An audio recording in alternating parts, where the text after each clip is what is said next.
Welcome to the Business Blueprint, where entrepreneurs and business leaders learn how to work smarter, scale faster, and build better. Well, welcome back to the Business Blueprint. My name is Clay, joined by Joe, as I am each time.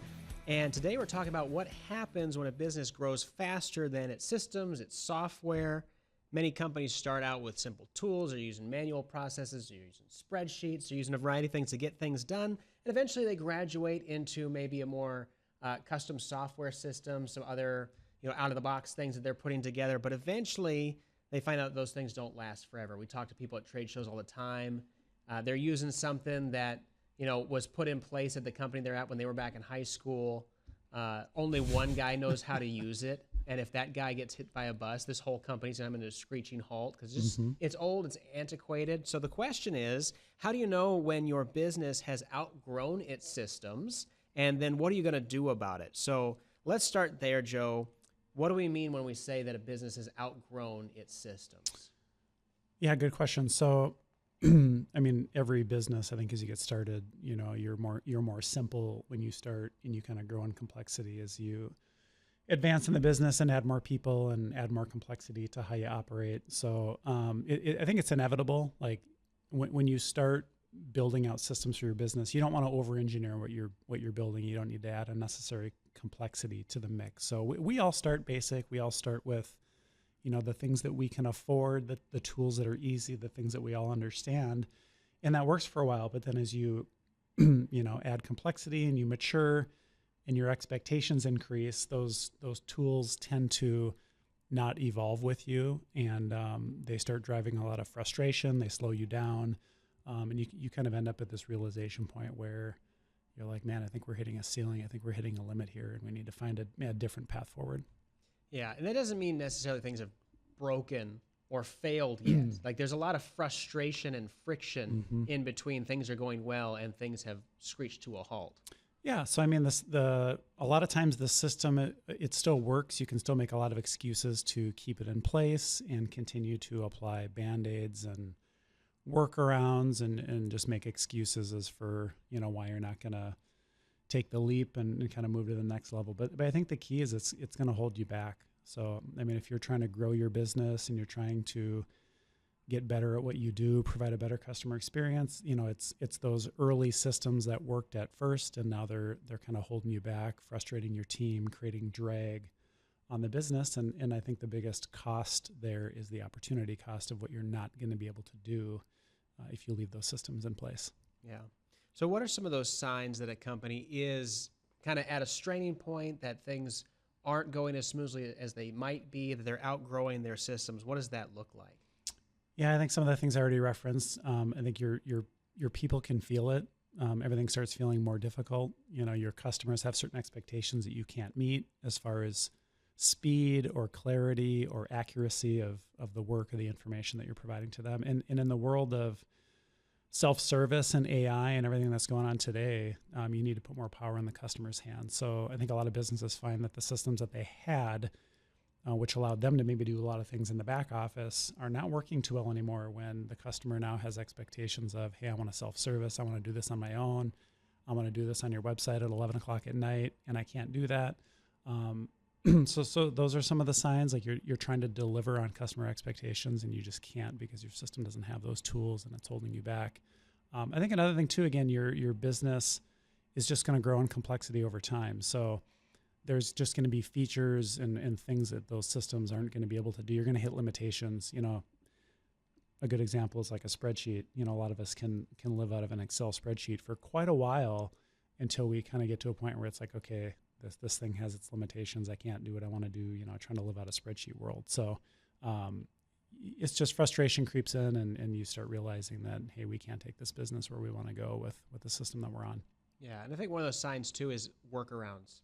Yeah. Like you get to a point, if you've had something in place for a long time and you're in the day-to-day, so you might not have that time as a business owner or CEO, founder, whatever, to walk around and actually look at how is this being used. But then you find if you do that, the workarounds have workarounds, and you got people doing manual stuff that the software should be doing for you. And that's a dangerous cycle to get into. So you build systems, they work for you, they start to not work, people start working around it, and it gets worse and worse and worse and worse. And I think the most dangerous thing about workarounds is they're typically not documented. Everyone has their own workaround to, oh, the system won't let me do that, but I can kind of get what I'm looking for if I hop here and hop there and do all these weird things. It's pretty rare that anyone even knows that workaround is happening. I've got actually an interesting story. There's a client that we worked with for like 16 years and built a lot of systems for them. But even when you custom build something, people will find their own workarounds because the system doesn't do exactly what they were hoping it would do. And so then when you start making changes to that system, I think the risk is you don't even realize that you're taking away a feature from somebody because you now eliminated the workaround. So like you're not understanding that they saw the workaround as a feature of the product and you had no idea they were doing it that way. So now you change it and now they start complaining that, oh my gosh, where'd my workaround go? So it creates this really interesting risk profile in the software, in the system, that if you get too far down the road using workarounds, they can really come back and bite you in the butt. Yeah, and institutional knowledge is a good thing in general, but if there's one or two people that know how to make this thing function, and it's business critical systems and infrastructure and software, you're in a bad spot. And that's the evolution that we get to. So like, you build these tools and you build these systems that are maybe simplistic, not super mature, like a spreadsheet, for example, and they become more and more mission critical as time goes on. And you get to this point where you're like, wow, we are really putting a lot of our eggs into this fragile basket that if this thing breaks or doesn't work right, like our business could be, in a really bad spot, or it could be a bad customer service experience. And again, we, at OnSharp, as we work with a lot of businesses to kind of mature into a next level of system and process and software. That's pretty common. They come to a realization that like, wow, 2 years ago, it wasn't a big deal, but wow, now we really have a lot riding on this spreadsheet or this Access database that we built, and that's not okay anymore. There's too much at risk, and we need to fix it. Yeah, it's kind of a bit of a house of cards at some point when you've got all of these. We export this, and then we import it over here. We have to manually put this in, or that button that doesn't actually work, so we have to do it this way. Whenever like you're training new employees and you're saying things like, oh well, the way to make that actually work, if you got to do this weird thing, that's a warning sign. If there's a lot of manual data entry going on, things are really, really slow. If you've got to do a lot of digging to find basic information, these are warning signs that you're probably outgrowing the software, the systems that you have in place, and you should expect that. If your business is going to grow, it's going to look different. You've got more employees. It's more complex to deliver that product, that service to your customers. You're serving a wider customer base. These are things that happen, and yet businesses oftentimes they don't grow on the internal process, the infrastructure, the systems, the software. And so we're going to continue talking about that as we look through why do businesses wait too long to fix their software systems. So we're going to pick that up on the other side of the break as we look at what takes place when your business outgrows the systems. And ultimately what we see is what got you here is not going to get you to that next step. Right. Welcome back. We're talking about businesses outgrowing their systems, outgrowing their software, their infrastructure and all that, and they run into a point where things are really slow. Their software doesn't integrate with anything new. If making any updates, everybody's got their fingers crossed, like playing Jenga on a trampoline. You just don't know what's going to happen if you try to make any changes to this. And I've never heard Jenga on a trampoline before. It's the first time. The security issues, there's manual processes. It's not going well, and yet there's a bit of a resistance to making changes, to making updates, to rebuilding things. Why is it that if this frustration, this friction is there in the business, why do some businesses not fix them sooner? Why do they hesitate to undertake that project? I think to some business leaders and owners, it's a black box of unknown, and it can sound risky, it can sound scary, and maybe the pain's just not great enough yet. I think when it's still working good enough, a lot of times you can just make excuses that there's other more important things to work on, and you don't really understand the opportunity cost. So you can hear the guy mowing outside. Yeah. So I think that's where a lot of business owners end up is they don't do it until there's a crisis on their hands to where the pain is bad enough that they're like, okay, we have to fix this. And that's not the point you want to get it to. So you really want to be looking around the corner from a systems and software perspective and be predicting, okay, where are we trying to go? What's going to hold us back? And let's approach this project sooner so that when we actually get to that point where we want to grow and scale, we're not slowed down by bad systems. So it's kind of like a man going to the doctor. If he goes to the doctor, oh, great analogy. Yeah, his wife made him, or it got so bad he could no longer ignore that he needed something looked at. And unfortunately, that's what often happens with the systems that businesses use, is because it technically works. Things haven't broken. Yeah. The wheels are still moving. It's kind of ignoring that check engine light on the car a little bit. The car analogy is good. The personal health analogy is really good too. Like, you can make a million excuses for your health until it gets to the point where you pretend you didn't hear that sound. Get out of bed anymore. When you get to like 65, you just like, I bet that'll go away. Right. And you can't do that with your business. There's a lot riding on that. You got your employees, you got your partners, you got your customers. You need to be proactive in these things. And a system can still function, but that doesn't mean it's not costing you money. It doesn't mean it's not, hindering your business. So why is some of that opportunity cost, some of that system-related waste, why is it so hard to see? Well, it's spread out across the organization, so it's not like there's always one central alarm bell going off of inefficiency. It's, let's say you got 30 people in your company. It's 20 minutes here, it's an hour there, and it all adds up. And a lot of businesses don't sit down and do the math on that, and they don't understand how, and in our business, where most of the people at OnSharp, we're billing our time and we're doing work, there's a cost to that time. So even if I just did the simple math, 10 people for an hour a week, that's 10 hours a week. If you're billing $200 an hour, you're wasting $2,000 a week times 52 weeks. That's over $100,000 off the bottom line. So you've got to kind of geek out on the math, to be honest. You got to look at it and say, okay, it's these fractions of inefficiency that when you add them all up and put them in a bucket, they really add up to something significant. Yeah, and if you're fulfilling customer orders and you've got something that makes it take, an extra few hours or even a day before you can get it shipped out, like all these things, you've got to really analyze and see, okay, these small little inefficiencies, what do they actually add up to in a week, in a month, in a year, and see what the cost is. Yeah, and we've talked in the past about how, I know we did another episode on how your customers won't always tell you the problems. They'll just leave. Yeah. And I think that's a risk too, is you can feel the inefficiency internally, but you don't always hear about how it's impacting the customer. And I think it's a dangerous spot to be in when your systems are causing problems from an experience perspective, and you're not doing a good job of talking to the customer and getting feedback and understanding that there's something that's frustrating them.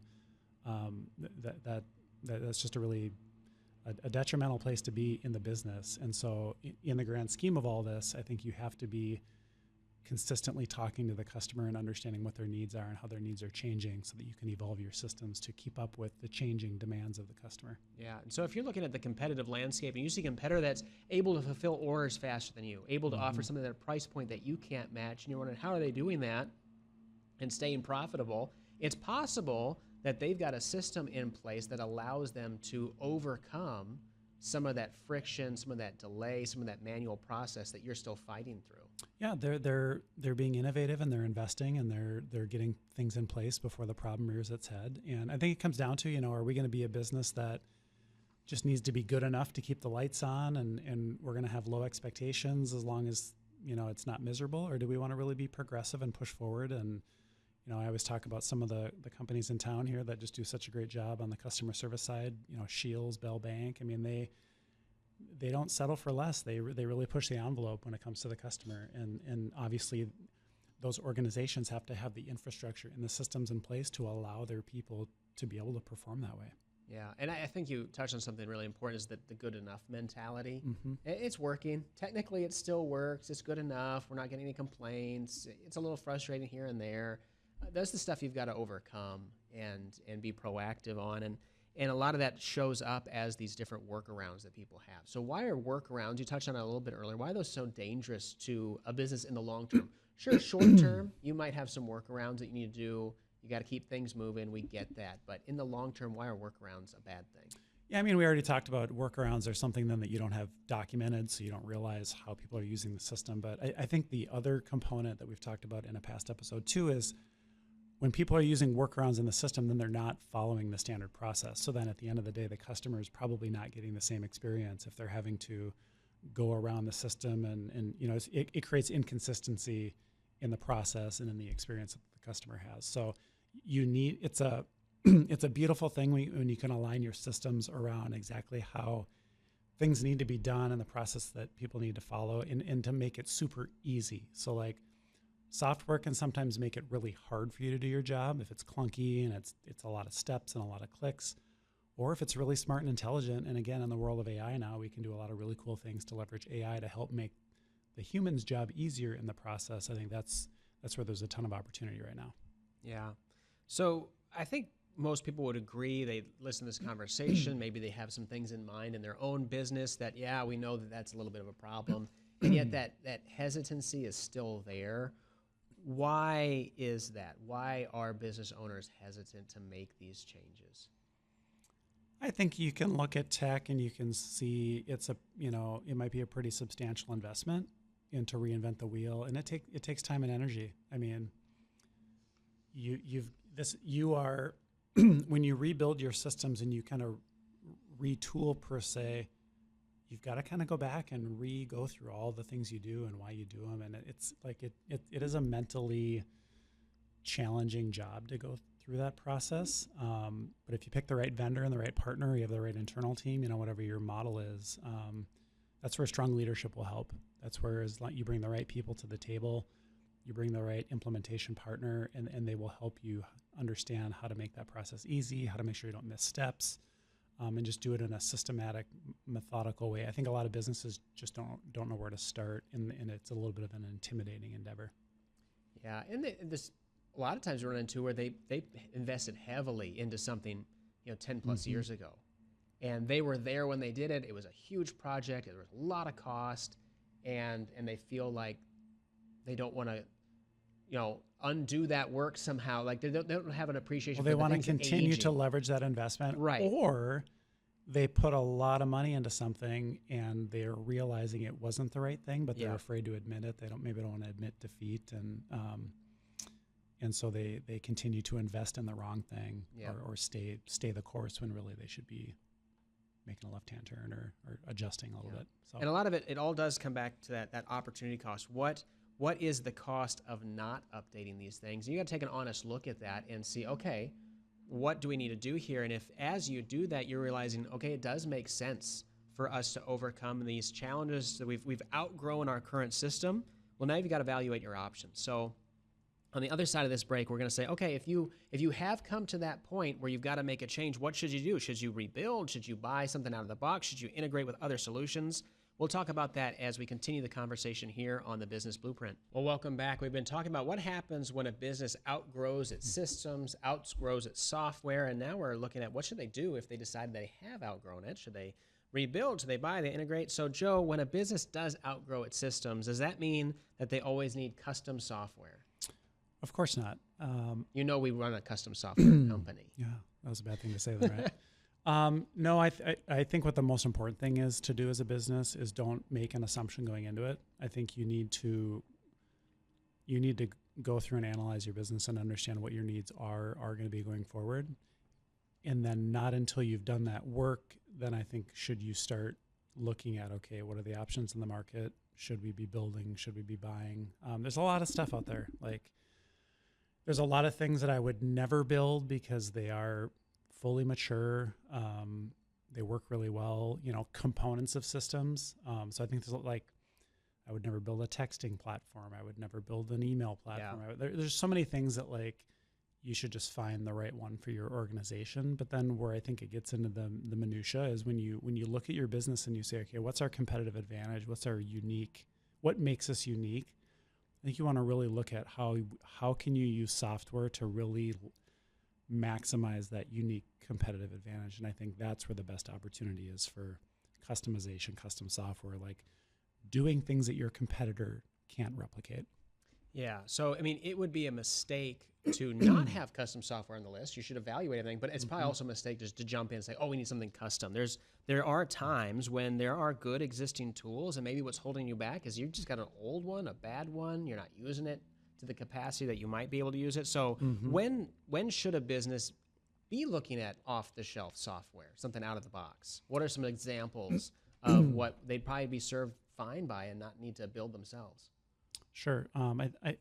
For us, like accounting function is an obvious one. Like we don't do anything crazy fancy from a bookkeeping perspective. So like, what would the value really be of us going out and saying, oh, hey, we're developers. We could build our own general ledger and accounting software and billing system and all this stuff. But it's like, well, why would we do that? Like, do we really have needs that are unique enough to do that? Because it would be way quicker, way faster to implement, way less work. I mean, it just would make a lot more sense to take something off the shelf. I'm a big proponent of most businesses are going to have a mixture of products that they buy and use, and then things that they custom build. And I think the key is all those things need to talk together. So like when I'm making decisions about how to piece all the right things together, it really comes down to openness of the tech stack. So like I pay a lot of attention to, okay, if I'm going to look at using that software vendor, do they have open APIs? Are they easy to integrate with? Because I think the worst thing that you can do, because most businesses aren't going to run just on one piece of software or one system. There's going to be some combination of tools. And then the key is these things need to be able to talk to each other. So the worst thing you can do is go out and buy some piece of software and then realize after the fact, like, oh, it really has a terrible API, or they have a really closed ecosystem, and I can't do the things that I decided I want to do 6 months down the road. So I'm a big proponent of you got to do your own homework or work with somebody that can help you understand, okay, are these things going to be able to talk to each other so that when I decide I'm missing something or I need to move data around, like I'm not going to be held back by that.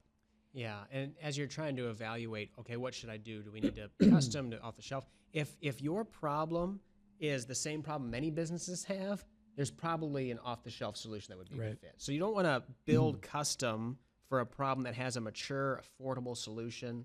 But that's not to say that there's not limitations. So what are some of the limitations of off-the-shelf software? When might that not be a great fit? Well, I think the standard limitation is what we've probably all experienced at some point, which is I'm using some off-the-shelf product. I go to the vendor and I say, hey, how do I do this? Or how do I do that? Or, hey, we have this business process. How do I replicate that? And the thing that I think frustrates people is when you hear, oh, we can't do that, or, oh, we don't have that feature. So that's where, again, you have to look at how important is it that you can really get custom and you can really go unique as far as like how your business operates versus what are you willing to settle for? 'Cause I mean, that's just life. Life is a series of negotiations and compromises, and you have to decide as a business, like, okay, what are we willing to compromise on, and we'll adapt our business to fit what the software can do for us versus, no, I need to have insane granular control. This is exactly how I want the process to be. For me, that gets to when you really start interacting with the customer. Like I think where you can really differentiate yourself is the customer experience and what self-service capabilities you give them, the things that touch the customer. Like that's where I think you really want to try to differentiate how you operate. So that's where I tend to focus more on, like, okay, how do I want to go custom, and what do I want to make sure I can fully control versus being bound to what the software cages me into. Yeah, and it makes sense if you're going to use something for your bookkeeping or your CRM or whatever. You are ultimately going with a different company that is trying to appeal to as many businesses as possible. So they're not going to be tailor fit for you. And if that's something that a limitation that you keep running into, you might need a different solution. So we've looked at the possibility of just buying something off the shelf. Let's look at the idea of integrating different existing tools. So when should a business focus really maybe on integration to plug some of the gaps that they've got? I think it doesn't matter. I think integration's a part of the mix, whether you're doing custom build or you're buying off the shelf systems, because they're going to need to talk to each other. Like your account stuff's going to have to talk back to accounting to update things and to even to read like, okay, where's my source of truth as far as the customer's name and address, and I want to get that into my marketing system. So it's like, okay, accounting's got to talk to the CRM and the marketing engine. So integrations are not like they only apply to one scenario or the other. Like you have to be really focused on your integration needs and what your requirements are to make sure that when you're picking these systems that you're not forgetting a crucial integration that you're going to need. Yeah, so when you're evaluating what the problems are with your current software, your current systems, you need to figure out, okay, is the frustration point really that this platform's not talking to this platform? If that's the case, I mean, you might be able to make a lot of headway with a tool like Zapier or something where you're really just to take, okay, here's the data coming out of this one, and automatically when, let's say, a support ticket comes in from this software platform, it's going to update a company record here in our CRM, whatever that case might be.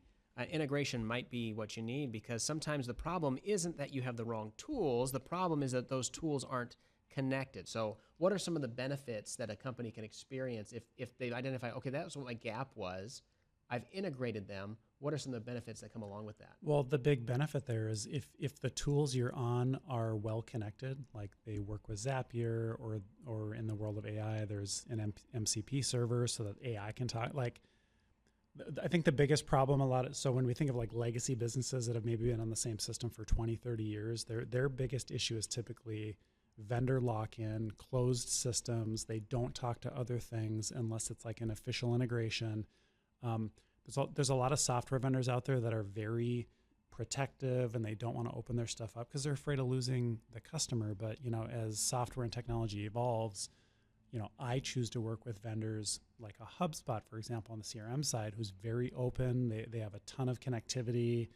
You can interact with HubSpot from other systems, whether it's a Zapier or with your AI engine. Like if you're there's just their methodology as a software vendor is a very open methodology versus a lot of like older historical software vendors just don't operate that way. So I think if you're at a point where you're thinking of making a big change, don't go back into that same scenario again. Make sure you pick good software vendors that are going to have the openness and the ability for these integrations to be possible.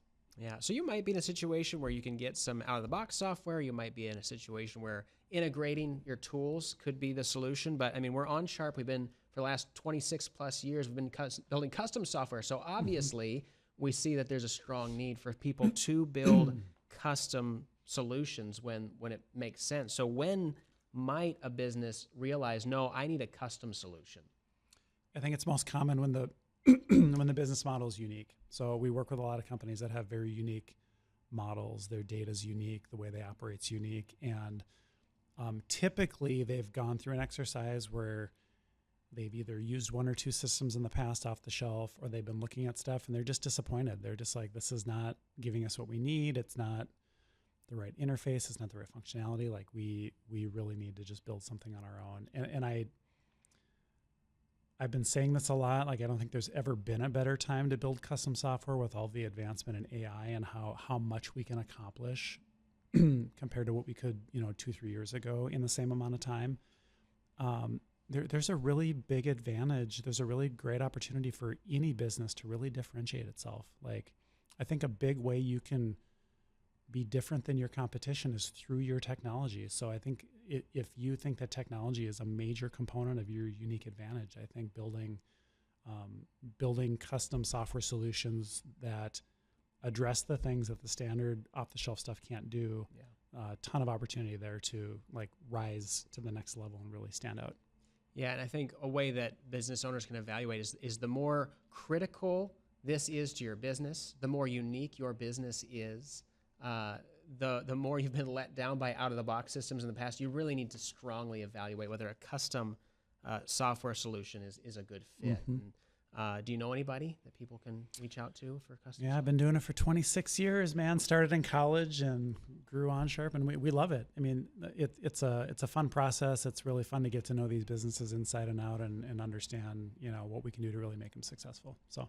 Great. Oh, those are your choices when you realize that you have an old system. When we come back from this break, we're going to say, okay, if you have to make a change, whether you're building, you're buying, you're integrating, whatever you're doing, how can you upgrade your systems without creating chaos in your business? So we'll be right back with more on the Business Blueprint. Come back. We've been talking about what to do when your business has outgrown its software and its systems that you've had in place that maybe got to where you are today, but you realize are not going to get you where you need to be. And it's creating friction, it's creating problems. And we've talked a little bit about the hesitancy that business owners have in replacing these and rebuilding and revisiting the different tools and processes that they have in place. But it can be disruptive. Like, it is a lot of work. You're running your business. You don't have time for this whole new other job to evaluate all these options, to retrain people, to get something new in place. And so we want to talk a little bit about how a business can upgrade its systems without creating chaos in the business. You want your business to come to a screeching halt when that's what you're trying to avoid in the first place. So it kind of really starts with the process of upgrading. So where does a business start when it comes to tackling something like this?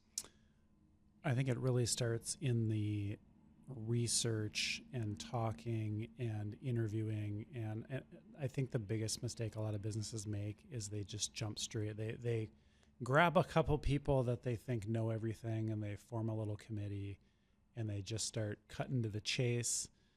And they want to hurry up and just get working on this thing, and they don't take enough time to talk to whether that's the customer or all of the different people in the organization to understand what workarounds are they using, what expectations do they have, what are their needs. So like, I'm a huge proponent of, like, we call it our discovery phase, like, spend the proper amount of time in the planning and the architecture so that you do not miss stuff. Because when you get to the finish line and you're launching something, it's pretty tough when you forgot about some major requirement of the customer service division or of accounting or whatever it is, and you just don't want to be in that world. So my biggest thing is just like, don't shortcut the planning in the interviews and the talking, and just making sure that you truly understand what you need to build. And you really you have to start with the problem. If there's a problem, we need a new CRM. Oh, we need an accounting software. Oh, we need and you just jump to some out of the box solution or whatever else. You need to slow down and go, okay, what is actually breaking down here? Where is the friction point? Where is the frustration? What's slowing down our business? Start with the problem and start to fix the problem and decide what solution is going to do that for you. Yeah, because sometimes businesses just put all the same problems in a different package, right? I mean, you've got to understand what's actually a software problem and what's maybe a people problem or a process problem, and make sure that you solve those things first. I mean, a lot of times when we do discovery with our clients, they realize that, we need to go and do some of our own homework and clean up some things before we even continue this technology conversation, because we are realizing we have some dirty laundry we got to get figured out, or we've got some disagreements we need to talk through, and that's on us to decide. So that's what's kind of fun about it too, is we're kind of not only being technology consultants, but we're kind of helping them re-question everything in the business and ultimately end up as a better organization at the same time. Yeah. So let's talk about a little bit of that homework that businesses need to do when they enter into something like this. And why is it so important that they map out their current processes and just sit down and take the time with a whiteboard or pen and paper and map these things out? Well, because ultimately the software needs to follow the process. So you don't want to build a new system on top of bad process and bad procedure and ultimately not really understanding how you're operating. So it's no different than, you're going to build a house and you're going to work with an architect. They're going to want to understand your family and how you live and how much bedroom space you need and what are your family activities, how much time do you spend in the kitchen, do you want a pool? Like, there's like all these things that you need to truly think through and understand, like, okay, what's going to serve us for the next 10, 20, 30 years, and let's talk through all that. The same goes for software. I mean, you need to put the time into truly understanding that and understanding how your business is going to fit into it. Otherwise, you're going to be back into some new shiny system that you still don't fit in. Yeah. And when we say map the process, we mean the actual process, not the way it's supposed to work, not the way it should work or the way it works on paper. Like, you need to follow whatever system, whether it's service delivery or product delivery or whatever, what is actually happening. You need to notice, we've got, we got too many people touching this thing. There's duplicate entry happening. Here's where the mistakes are. Here's where the things fall off the assembly line. You need to map the actual process, not the one that you pretend is in place. That's a great point. We call that current state. So it's very important to understand your current state, no matter what it is, no matter how ugly it looks or how funny it is or how embarrassing it is. Yeah. Really map out, okay, this is truly how we're doing it today, but then here's how we want to be able to do it going forward. And so as long as you can understand the difference between the two, then that helps you understand the proper roadmap. And like when you build new systems and technology too, I mean, there's training involved and there's people that have to adapt and understand how to use the new systems. So like you really have to understand, okay, if we do this, we're creating a lot of change in the organization, and everyone's gonna have to understand how their role is different or how the process is now different in the new system. Yeah. As they're doing that, they might find a number of broken things. So how does a business owner decide what to tackle first? It could be overwhelming.